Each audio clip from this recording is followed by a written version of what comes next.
ಮೈಸೂರಿನಲ್ಲಿ rowdy sheeter Karthik murder ಕೇಸ್ಗೆ ಸಂಬಂಧಪಟ್ಟ ಹಾಗೆ ಆರೋಪಿಗಳ ಪತ್ತೆಗೆ ಪೊಲೀಸರು 2 ತಂಡವನ್ನ ರಚಿಸಿದ್ದಾರೆ. ಮೈಸೂರು ಮತ್ತು ಪಕ್ಕದ ಜಿಲ್ಲೆಗಳಲ್ಲಿ ಆರೋಪಿಗಳಿಗಾಗಿ ತಲಾಶ್ ನಡೆದಿದೆ. ಹಣಕ್ಕಾಗಿಯಾ ಮಹಿಳೆಯ ವಿಚಾರಕ್ಕಾಗಿಯಾ ಈ ಕೊಲೆ ಅಂತ ತನಿಖೆ ಆಗ್ತಾ ಇದೆ. ರೌಡಿ ಶೀಟರ್ ಕಾರ್ತಿಕ್ ಕಾರನ್ನ ವಶಕ್ಕೆ ಪಡೆದಿದ್ದಾರೆ ಪೊಲೀಸರು. ಸಾಂಸ್ಕೃತಿಕ ನಗರಿ ಮೈಸೂರಿನಲ್ಲಿ ತಡರಾತ್ರಿ ರೌಡಿ ಶೀಟರ್ನ ಬರ್ಬರ ಹತ್ಯೆ ಆಗಿರ್ತಕ್ಕಂಥದ್ದು. ಮೈಸೂರು ಟಿ ನರಸೀಪುರ ಮುಖ್ಯ ರಸ್ತೆಯಲ್ಲಿ ವರ್ಣ ಗ್ರಾಮದ ಹೊರವಲಯದಲ್ಲಿ ಇರ್ತಕ್ಕಂಥ ಖಾಸಗಿ ಹೋಟೆಲ್ನ ಮುಂದೆ 5 ಜನರ ಗುಂಪು ರೌಡಿ ಶೀಟರ್ ಮೇಲೆ ಏಕಾಏಕಿ ದಾಳಿ ಮಾಡಿದೆ. ಮಚ್ಚು ಲಾಂಗ್ಗಳಿಂದ ಹಲ್ಲೆ ಮಾಡಿ ಆತನ ಸ್ಥಳದಲ್ಲೇ ಸಾಯಿಸಿ ಹೋಗಿರ್ತಕ್ಕಂಥದ್ದು. ಆ ಒಂದು ಘಟನಾ ಸ್ಥಳದಲ್ಲಿ ಈಗ ನಾವಿದ್ದೀವಿ. ಮಧ್ಯರಾತ್ರಿ ಅಂದ್ರೆ 1 ಗಂಟೆ 40 ನಿಮಿಷಕ್ಕೆ ಸರಿಯಾಗಿ ಆತ ಮತ್ತೆ ಹೋಟೆಲ್ಗೆ ಉಳ್ಕೊಳ್ಳಿಕ್ಕೆ ಬಂದಿರತಕ್ಕಂಥದ್ದು. ಆ ಒಂದು ಸಂದರ್ಭದಲ್ಲಿ ಬೈಕ್ ನಲ್ಲಿ ಬಂದಂತ 2, ನಂತರದಲ್ಲಿ ಕಾರ್ನಲ್ಲಿ ಬಂದಂತ 3 ಏನಿದ್ದಾರೆ, 5 ಜನ ಒಟ್ಟಿಗೆ ಸೇರಿ ಆತನನ್ನ ಮಚ್ಚಿನಿಂದ ಕೊಚ್ಚಿ ಕೊಲೆ ಮಾಡಿರ್ತಕ್ಕಂಥದ್ದು. ಇನ್ನು ಘಟನೆಯನ್ನ ವಿವರಿಸುವಂತಹ ಸಿಸಿ ಕ್ಯಾಮ್ರಾ ದೃಶ್ಯಾವಳಿಗಳು ಕೂಡ ಸುವರ್ಣ ನ್ಯೂಸ್ಗೆ ಲಭ್ಯ ಆಗಿರ್ತಕ್ಕಂಥದ್ದು ನೀವು ಗಮನಿಸಬಹುದು.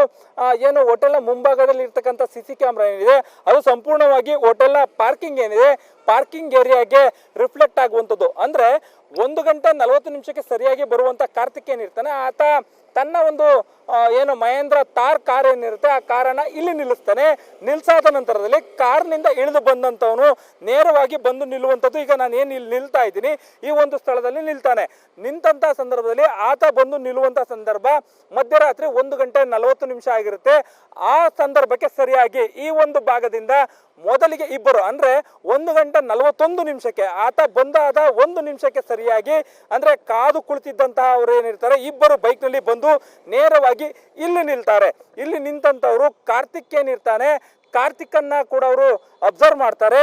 ಏಕಾಏಕಿ ಕೂಡ ಆತನನ್ನ ಬಂದು ಆತನ ಎದೆಗೆ ಗುದ್ದಿ ಆತನನ್ನ ಕೆಳಗೆ ಬೀಳಿಸುವಂತ ಕೆಲಸವನ್ನ ಮಾಡ್ತಾರೆ. 2 ಕೂಡ ಹಿಡ್ಕೊಳ್ಳುವಂತ ಕೆಲಸ ಮಾಡ್ತಾರೆ. ತಕ್ಷಣದಲ್ಲೇ ಕೂಡ ನಂತರ ಮತ್ತೆ ಏನೋ ಆ ಒಂದು ವರ್ಣ ಊರೇನಿದೆ ಗ್ರಾಮ ಏನಿದೆ ಆ ಕಡೆಯಿಂದನೇ ಕೂಡ ತಕ್ಷಣದಲ್ಲಿ ಕಾರ್ ಬರುತ್ತೆ. ಕಾರ್ ಬಂದಂಥದ್ದು ಇಲ್ಲಿ ಇರ್ತಕ್ಕಂಥ ಗಿಡ ಏನಿದೆ ಆ ಗಿಡದ ಬಳಿ ನಿಂತ್ಕೊಳ್ಳುತ್ತೆ.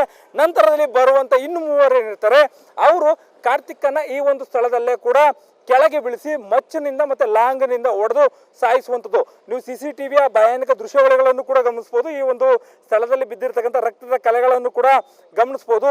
ಈ ಒಂದು ಸ್ಥಳದಲ್ಲಿ ಯಾವಾಗ ಕಾರ್ತಿಕ್ ಕೆಳಗೆ ಬೀಳ್ತಾನೆ ಮೊದಲಿಗೆ 2-3 ಕೈಯಲ್ಲಿ ಏನು ಮಚ್ಚುಗಳಿರ್ತವೆ ಅವುಗಳಲ್ಲಿ ಬೀಸ್ತಾ ಇರ್ತಾರೆ. ನಂತರದಲ್ಲಿ ಮತ್ತೊಬ್ಬ ಕಾರ್ನಿಂದ ಮತ್ತೆ ಹೋಗಿ ಮತ್ತೊಂದು ಲಾಂಗ್ ಅನ್ನ ತಂದು ಆತನ ಮೇಲೆ ಮಚ್ಚನ್ನು ಬೀಸುವಂಥದ್ದು.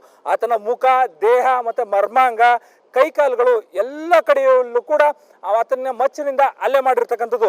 ಕೇವಲ 1-1.5 ನಿಮಿಷದಲ್ಲಿ ನಡೆಯುವಂಥ ಈ ಒಂದು ಭೀಕರವಾದಂಥ ಮರ್ಡರ್ ಏನಿರುತ್ತೆ ಆ ಒಂದು ಸ್ಥಳದಲ್ಲಿ ಈತನನ್ನ ಕಡೆಗೆ ಸಾಯಿಸಾದ ನಂತರದಲ್ಲಿ ಆತನ ಫೋಟೋಗಳನ್ನ ಕ್ಲಿಕ್ ಮಾಡ್ಕೊಳ್ತಾರೆ.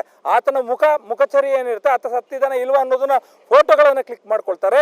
ಕೊನೆಯದಾಗಿ ಓಡುವಂತ ಸಂದರ್ಭದಲ್ಲಿ ಆತ ಸತ್ತಾದ ನಂತರದಲ್ಲಿ ಅವರು ಕುಣಿದು ಸಂಭ್ರಮಾಚರಣೆ ಮಾಡುವಂಥದ್ದನ್ನು ಕೂಡ ಈ ಒಂದು CC ಕ್ಯಾಮೆರಾ ದೃಶ್ಯಾವಳಿಗಳಲ್ಲಿ ನೋಡುವಂಥದ್ದು. ಇನ್ನು ಇಡೀ ಮರ್ಡರ್ ಏನಿದೆ ಈತ ರೌಡಿ ಶೀಟರ್ ಆಗಿದ್ದಂಥವನು ಈತನ ಜೊತೆಯಲ್ಲೇ ಇದ್ದಂಥ ಪ್ರವೀಣ್ ಏನಿದ್ದಾನೆ ಪ್ರವೀಣ್ ಅನ್ನೋನು ಈತನ ಜೊತೆಗೆ ಆಗಿದ್ದಂಥ ವೈಮನಸ್ಸು ಮತ್ತೆ ಗಲಾಟೆ ಏನಿತ್ತು ಗಲಾಟೆ ಹಿನ್ನೆಲೆಯಲ್ಲಿ ಕೊಲೆಯನ್ನ ಮಾಡಿದ್ದಾನೆ ಅಂತೇಳಿ ಈಗ ಸದ್ಯಕ್ಕೆ ಅವರ ಸಂಬಂಧಿಕರು ಎಲ್ಲರೂ ಕೂಡ ಸಸ್ಪೆಕ್ಟ್ ಮಾಡಿರ್ತಕ್ಕಂಥದ್ದು. ಆತನನ್ನು ಕೂಡ ಹುಡುಗಾಟವನ್ನ ಮಾಡ್ತಿದ್ದಾರೆ. ಅಂದ್ರೆ 33 ವರ್ಷದ ಈ ಕಾರ್ತಿಕ್ ಏನಿದ್ದ ಆತ ಕ್ಯಾತ್ಮಾರ್ನಹಳ್ಳಿ ನಿವಾಸಿ. ಕೊಲೆಯೊಂದು ಕೇಸಲ್ಲಿ ಕೂಡ ಈತ ಗಡಿಪಾರ್ ಆಗಿರ್ತಾನೆ, ರೌಡಿ ಶೀಟರ್ ಆಗಿರ್ತಾನೆ. ಆದ್ರೆ ಹುಡುಗಿಯೊಬ್ಬಳ ವಿಚಾರಕ್ಕೆ ಪ್ರವೀಣ್ ಮತ್ತೆ ಕಾರ್ತಿಕ್ನ ನಡುವೆ ಒಂದಷ್ಟು ಕಿತ್ತಾಟಗಳಾಗಿರ್ತವೆ, ವೈಮನಸ್ಸುಗಳಾಗಿರ್ತವೆ. ಹಾಗಾಗಿ ಕೂಡ ಸ್ನೇಹಿತರಾಗಿದ್ದಂಥವ್ರು ಬೇರೆ ಬೇರೆ ಆಗಿರ್ತಾರೆ. ಈ ಒಂದು ದ್ವೇಷವನ್ನ ಇಟ್ಕೊಂಡು ಈ ಒಂದು ಕೊಲೆಯನ್ನ ಮಾಡಲಾಗಿದೆ ಅಂತ ಹೇಳಲಾಗ್ತದೆ. ಸದ್ಯಕ್ಕೆ ಪೊಲೀಸರೀಗ ಇದೇ ಆಂಗಲ್ ನಲ್ಲಿ ತನಿಖೆಯನ್ನ ಕೂಡ ಮುಂದುವರಿಸ್ತಾ ಇದ್ದಾರೆ. ಕ್ಯಾಮ್ರಾ ಪರ್ಸನ್ ನವೀನ್ ಜೊತೆ ಮಧು ಎಂ ಚಿನ್ಕುರ್ಳಿ, ಏಷ್ಯಾನೆಟ್ ಸುವರ್ಣ ನ್ಯೂಸ್.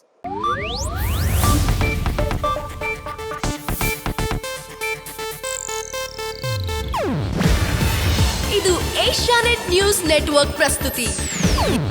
ನೀವು ನೋಡ್ತಿದ್ದೀರಾ ಏಷ್ಯಾನೆಟ್ ಸುವರ್ಣ ನ್ಯೂಸ್.